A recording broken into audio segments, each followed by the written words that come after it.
buongiorno, ben ritrovato Robert, ciao, come stai? Eccoci qua, ciao, benissimo.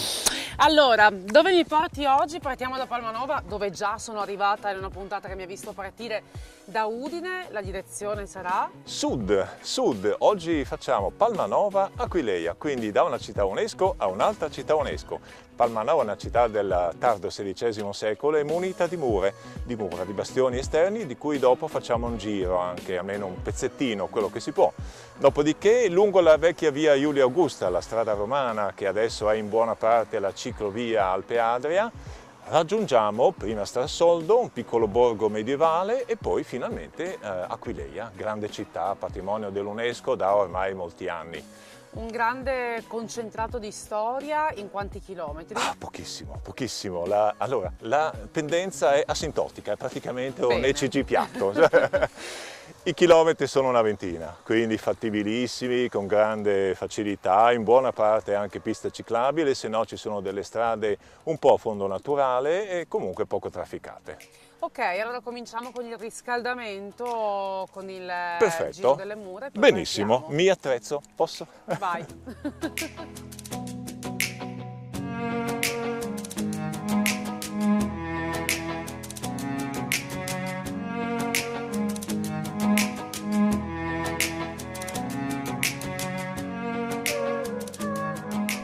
Perduta nel 1521 la fortezza di Gradisca, la Repubblica Veneta è sguarnita e decide dunque la costruzione di un baluardo difensivo contro presunte invasioni ottomane e ipotetiche aggressioni asburgiche.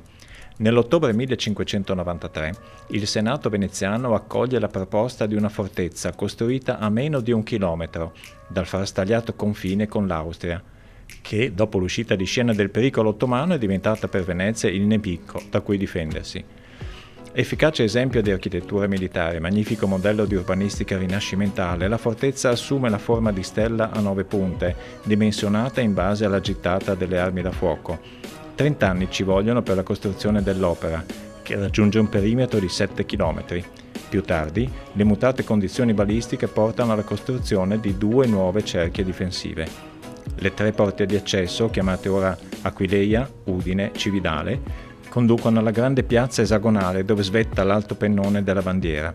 Qui si affacciano anche alcuni dei principali edifici pubblici, il Palazzo del Provveditore Generale, ora Municipio, e i contigui Palazzo del Governatore alle Armi e Loggia della Gran Guardia, il Palazzo del Monte di Pietà, il Duomo.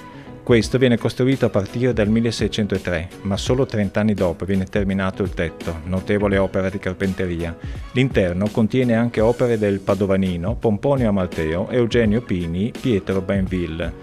Sulla vita della piazza vegliano le 11 statue che, come in un laico Pantheon, raffigurano alcuni dei provveditori generali.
Dopo una mezza dozzina di chilometri percorsi, anche in mezzo alla campagna, ci aspetta un altro tuffo nella storia, nel magico borgo di Strassoldo.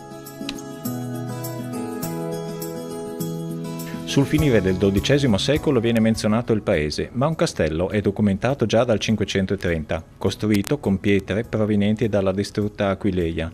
È un edificio a 2 torri, da cui derivano i 2 castelli attuali. Nel corso dei secoli questi vengono distrutti, nel 1381 dai patriarcali, nel 1509 dagli imperiali, e riedificati, assumendo l'aspetto di palazzi signorili affiancati da edifici amministrativi come la cancelleria, la vicinia, o produttivi, le scuderie, i granai, i mulini, le pilerie del riso. Il parco presso il castello di sotto ospita numerosi alberi, tra cui una magnolia grandiflora di 3 secoli.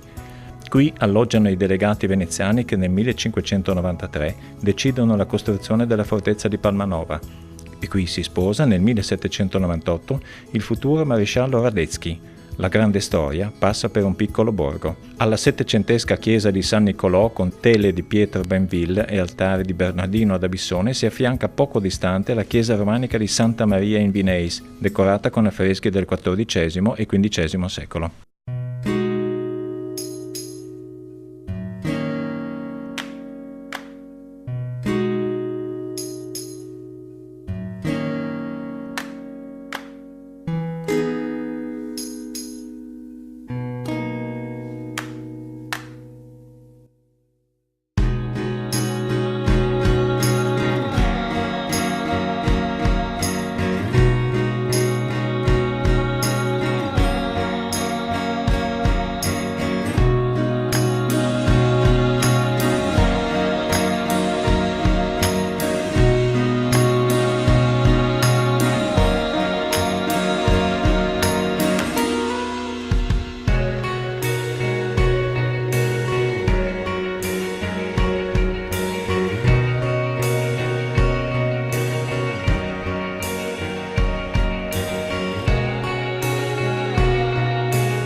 Nel II secolo a.C. il Senato romano decide la fondazione di quella che nel tempo diventa la 4ª città più importante in Italia, la 9ª in tutto l'impero. Costruita a fini militari, Aquileia assume in seguito una funzione emporiale, grazie al grande porto fluviale, e dal IV secolo diventa il punto di partenza per la diffusione del cristianesimo a nord delle Alpi. Dell'antica grandezza testimoniano i numerosi scavi archeologici che riportano alla luce le vestigia di edifici pubblici e domus private, dai pavimenti spesso decorati a mosaico. Le colonne del foro, parzialmente ricostruite negli anni 30 del secolo scorso, rendono le dimensioni del grande spazio lastricato all'incrocio del Cardo Maximus e del Decumanus Maximus, dove in origine insiste anche la basilica civile. La via sacra affianca la banchina occidentale del porto, dove in età romana attraccano le numerose navi che qui, in origine, trovano un fiume largo oltre 40 metri. Nel IV secolo i collegamenti settimanali con Alessandria mettono Aquileia in contatto con quel mondo ricco di merci, ma anche di idee, lingue, arti, religioni, filosofie. Dopo l'editto di Costantino, la comunità cristiana prende il sopravvento e sorge un grande complesso basilicale, da cui risultano l'attuale basilica, il battistero e l'attigua aula. I 700 metri quadrati di mosaico paleocristiano introducono un percorso dell'arte religiosa che qui nei secoli incrocia gli eventi storici e ancora oggi lascia senza fiato.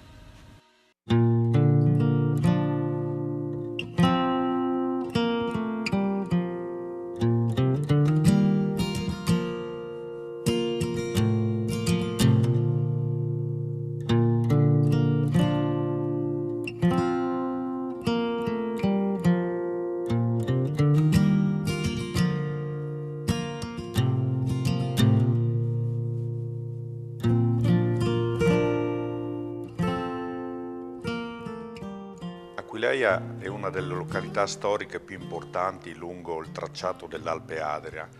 È una città importantissima dal punto di vista della storia romana ed una città importante dal punto di vista della storia cristiana. E qui possiamo mettere in luce e evidenziare molte delle aree archeologiche dell'antico centro di Aquileia, che si pensa potesse avere nell'antichità addirittura 50.000 abitanti.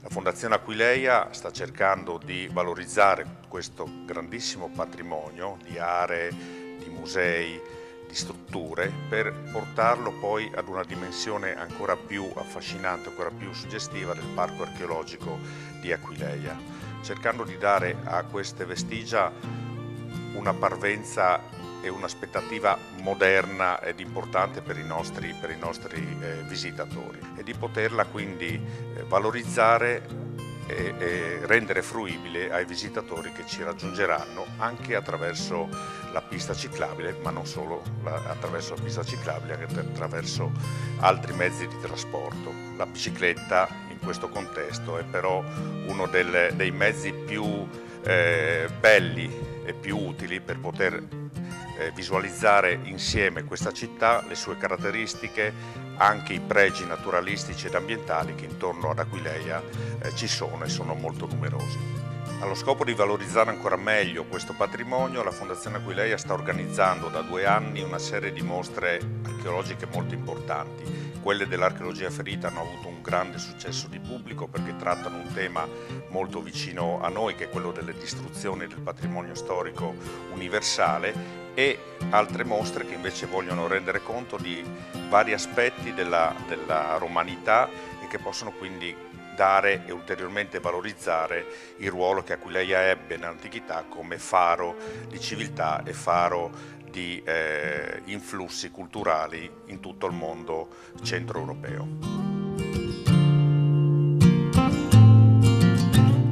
La ciclovia Alpe Adria prosegue, la nostra pedalata invece per oggi si ferma qui. Alla prossima, saluti e bici.